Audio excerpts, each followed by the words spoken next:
एक सफेद जादुई घोड़ा गलती से धरती की एक झील में गिर गया और अपनी जान बचाने के लिए बुरी तरह छटपटाने लगा। वो बस झील में डूबने ही वाला था कि तभी एक आदमी ने उसे बचाने के लिए अपना हाथ आगे बढ़ाया। वो आदमी उस घोड़े की हिम्मत बढ़ाता रहा ताकि दोनों मिलकर जोर लगा सके, लेकिन किनारे की मिट्टी बहुत गीली थी। मिट्टी इतनी फिसलन भरी थी कि वो आदमी जोर नहीं लगा पा रहा था। उसे किसी सहारे की जरूरत थी। तभी उसने पीछे मुड़कर देखा। पास ही उसे एक पुराना पानी का पहिया दिखा और उसे तुरंत एक तरकीब सूझी। उसने एक मोटी रस्सी ली और उसका एक सिरा उस पहिए से बांध दिया और फिर पूरी ताकत से पहिए को घुमाने लगा। जब ये तरकीब काम करने लगी तो उसने अपना पूरा वजन लगाकर पहिए को घुमाया। काफी मेहनत के बाद आखिरकार वो उस थके हुए जादुई घोड़े को झील से बाहर खींचने में कामयाब रहा।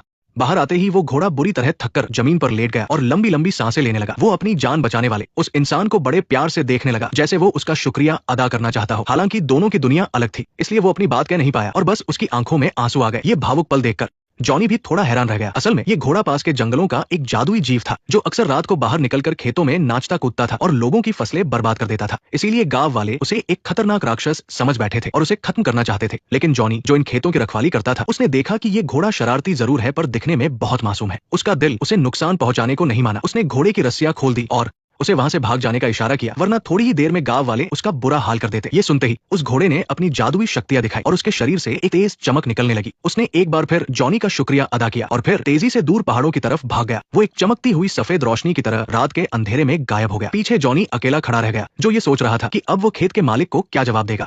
लेकिन उसे ये नहीं पता था कि उसने जिस जादुई जीव को आजाद किया है, उसके इस नेक काम की वजह से उसकी पूरी जिंदगी बदलने वाली थी। अगली सुबह जब जॉनी की आंखें खुली तो उसने देखा कि उसके अस्तबल में दो बहुत ही शानदार और सुंदर घोड़े खड़े थे।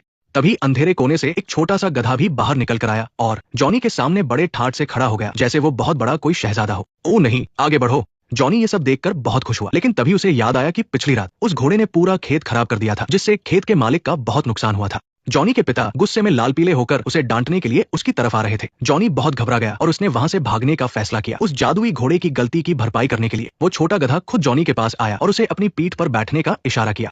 जैसे ही जॉनी बैठा, उस गधे ने अपनी आंखें तरेरी और बिजली की रफ्तार से वहां से दौड़ पड़ा। उसकी रफ्तार इतनी तेज थी कि पलक झपकते ही वो जॉनी को मीलों दूर एक पहाड़ी पर ले आया। जॉनी की आंखें फटी की फटी रह गई। उसे यकीन ही नहीं हो रहा था कि ये कोई मामूली गधा नहीं है, बल्कि ये तो दुनिया का सबसे अनोखा फरारी गधा था, जो बिना पेट्रोल के बस घास खाकर मीलों तक दौड़ सकता था। सफर के लिए इससे अच्छा साथी और कोई नहीं हो सकता था। तभी जॉनी को उन दो घोड़ों की याद आई, इसलिए उसने गधे से कहा कि वो उसे वापस ले चले। लेकिन गधे ने उसे अपने कान बंद करने को कहा और एक लंबी और बहुत तेज आवाज निकाली। उसकी आवाज में इतनी ताकत थी कि मीलों दूर खेत में खड़े वे दोनों घोड़े भी उसके पास दौड़ते हुए आ गए।